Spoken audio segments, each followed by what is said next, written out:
Most people think manipulation looks like obvious lying, yelling, or blatant gaslighting. But the truth is, the most dangerous manipulators never raise their voice. Instead, they quietly raise your doubts. Today, I want to walk you through 6 tactics that most people never notice, even though they're playing out around us every single day. Let's get into it. The first tactic is steering the conversation without you realizing it. Some people never actually argue with you. Instead, they redirect. If you ask them something direct, they'll give a quick, half-hearted answer and then flip the topic to something that puts you on the back foot. Say you ask, "Why didn't you show up yesterday?" They respond with, "Yeah, sorry, but why do you always assume the worst about me?" Suddenly, the conversation isn't about their absence anymore. It's about your attitude, your assumptions, your flaws.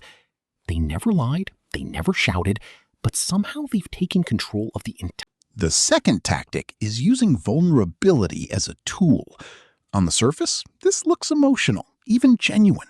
Someone opens up about something painful, but the timing is never random.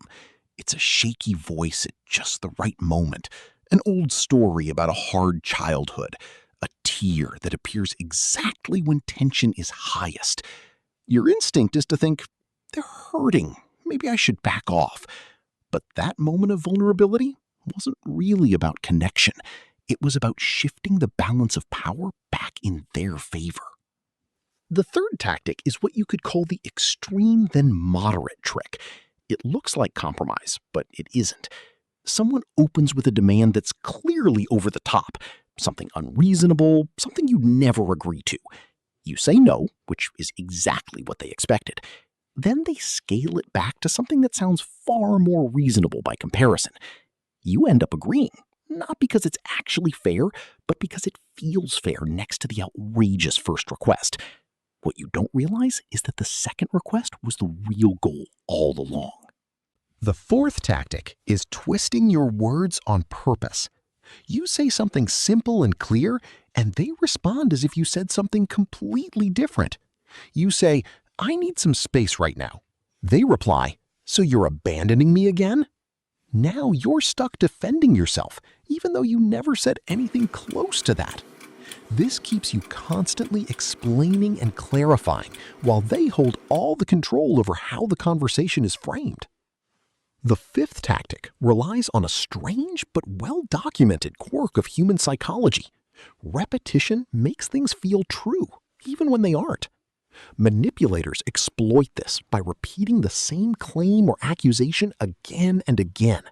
At first, you push back, but over time, your resistance wears down, and a part of you starts to wonder if maybe they're right.